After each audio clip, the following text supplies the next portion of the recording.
Assalamualaikum warahmatullahi wabarakatuh. Perkenalkan, nama saya Niftah.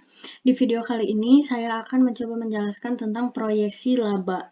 Di sini ada kasus tentang produksi barang audio elektronik, di mana sebuah perusahaan produsen barang-barang audio elektronik berkualitas mengalami pertumbuhan penjualan yang tetap untuk salah satu produknya selama beberapa tahun terakhir. Karena bisnisnya berkembang, presiden direkturnya yakin bahwa dia membutuhkan kampanye periklanan yang agresif di tahun yang akan datang untuk mempertahankan pertumbuhan perusahaan. Untuk mempersiapkan pertumbuhan penjualan, akuntan menyiapkan data tahun yang bersangkutan sebagai berikut. Berikut ini ada datanya, lalu diminta, jika biaya dan harga jual tetap sama, berapa proyeksi laba pada tahun yang akan datang, lalu berapa titik impas dalam satuan unit di tahun yang akan datang. Selanjutnya, manajemen telah menetapkan sasaran penjualan sebanyak 35.000 unit produk yang dianggap dapat dicapai dengan mengeluarkan tambahan beban penjualan sebesar $400.000 untuk iklan. Seluruh biaya lain tetap sama.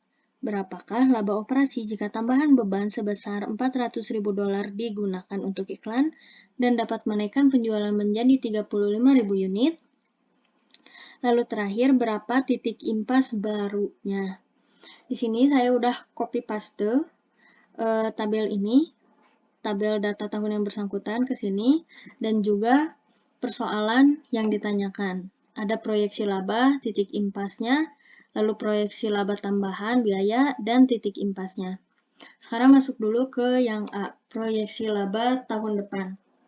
Laba atau income yang kita kenal itu adalah sales dikurangi total cost atau penjualan dikurangi total biaya.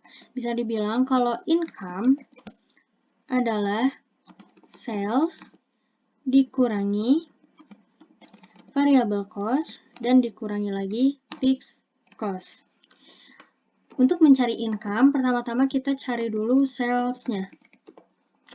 Di sini kita belum ada sales, tapi ada harga jual per unit dan ada penjualan yang diharapkan. Untuk mencari sales berarti si harga jual ini dikalikan dengan unit jual yang diharapkan. Berarti $130 dikalikan 30.000 unit. Nah,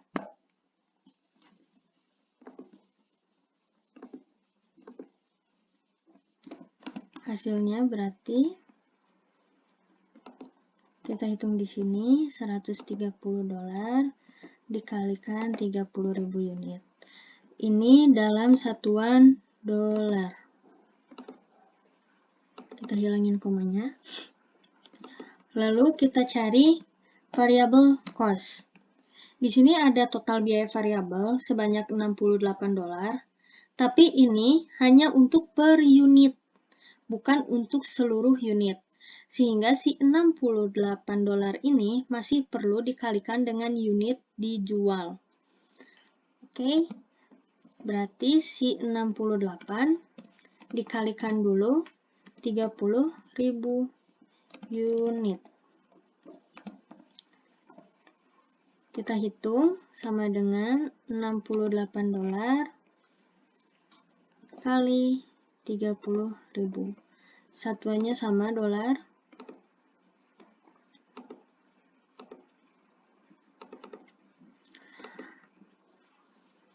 Mau langsung ke fixed cost ataupun dikurangi dulu antara sales dan variable cost, itu boleh. Beberapa dosen senang kalau misalnya si sales dikurangi dulu dengan variable cost dan menghasilkan contribution margin.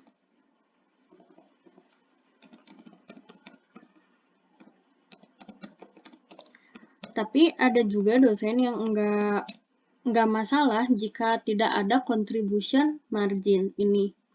Tapi untuk jaga-jaga biar lebih lengkap juga kita kasih contribution margin. Di mana contribution margin adalah sales kurangi variable cost. Baru kita masuk ke fixed cost. Di sini udah ada fixed cost $961.000 Untuk fixed cost tidak dikalikan dengan unit karena biaya tetap biasanya dikeluarkan untuk per bulan, seluruh produksi per bulan, atau seluruh produksi per tahun.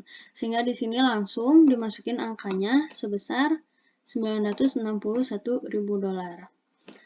Lalu kita akan mendapatkan income, di mana income sama dengan contribution margin dikurangi fixed cost.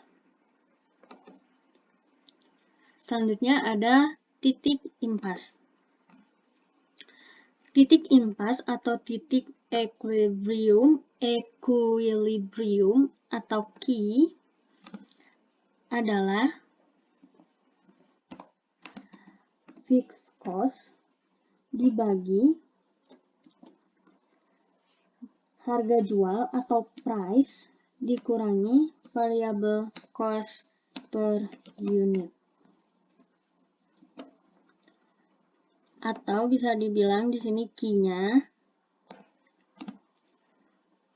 sama dengan angkanya kita masukin. Fixed cost di sini 961.000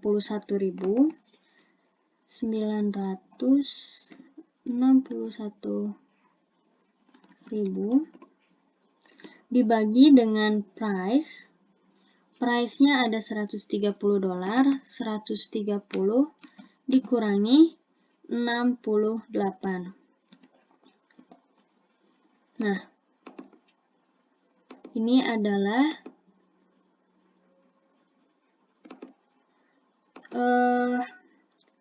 perhitungan untuk equilibrium atau titik impas yang pertama. Kita hitung. Hasilnya sama dengan 961 dibagi 130 dikurangi 68. Ada angka ini dalam satuan unit.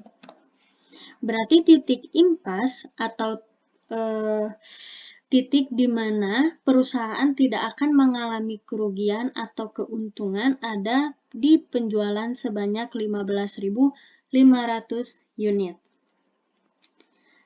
Setelah beres yang B, kita masuk yang C, yaitu proyeksi laba dengan tambahan biaya tetap 400.000 dengan penjualannya sebanyak 35.000.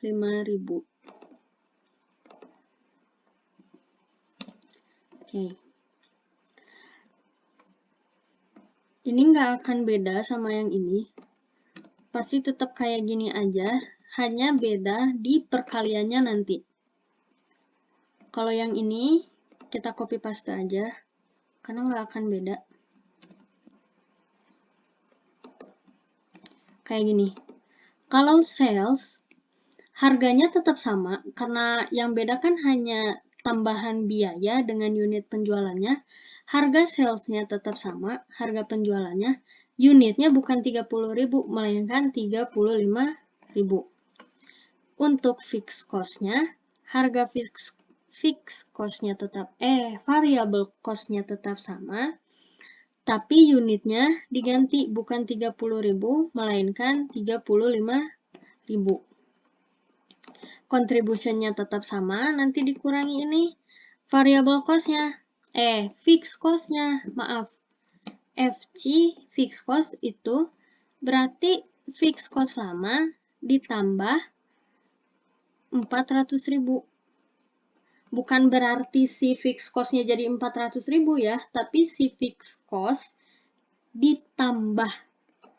Di sini tuh ditambah, bukan diganti. Berarti 961.000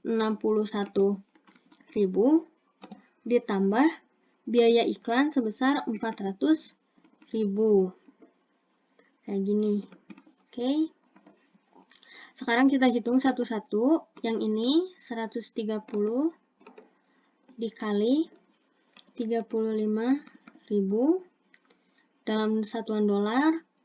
Variable cost-nya sama 68 kali 35.000. Contribution marginnya sales dikurangi variable cost. Untuk fixed cost-nya ditambah 961.000 ditambah 400.000 untuk iklan. Fixed cost aslinya jadi 1.361.000. Lalu masuk ke income. Income baru jika ada tambahan biaya dan penaikan penjualan adalah atau sebesar 809.000. Yang C beres. Masuk ke titik impas. Bakalan tetap sama juga, cuman beda di jumlah fixed cost.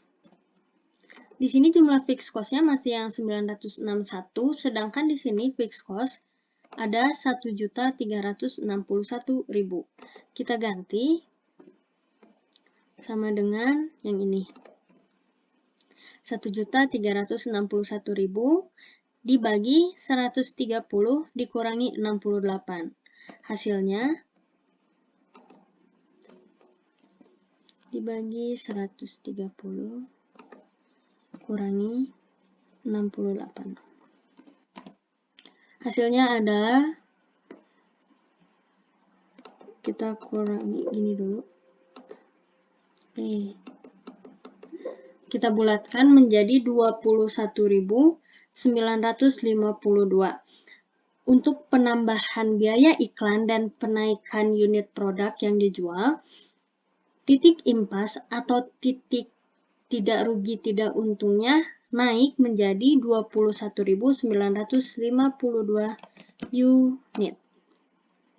Di sini kita lihat proyeksi laba tahun depan sebelum ada penambahan itu 899.000. Sedangkan setelah ada penambahan jadi 809.000. Bisa dibilang ketika ada tambahan biaya, income-nya jadi berkurang. Ya kan? Berkurang 90.000. Sehingga dapat disimpulkan di sini, jadi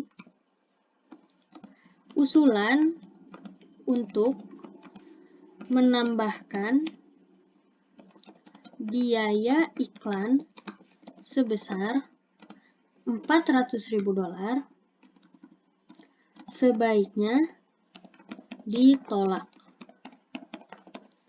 karena tidak akan menaikkan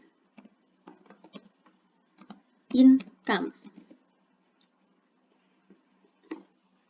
Kayak gini dikasih kesimpulan, apalagi untuk anak manajemen lebih baik dikasih kesimpulan seperti ini biar nilainya biasanya lebih besar gitu ya. Tapi kalau untuk anak akuntansi cukup ke perhitungannya aja, tidak perlu pakai kesimpulan juga biasanya nggak apa-apa. Oke? Sekian video yang kali ini tentang proyeksi laba, mudah-mudahan bisa membantu. Jika ada kesalahan atau kalian ingin bertanya, bisa drop komentar kalian atau pertanyaan kalian di kolom komentar. Oke? Semoga bisa membantu. Terima kasih udah nonton. Wassalamualaikum warahmatullahi wabarakatuh.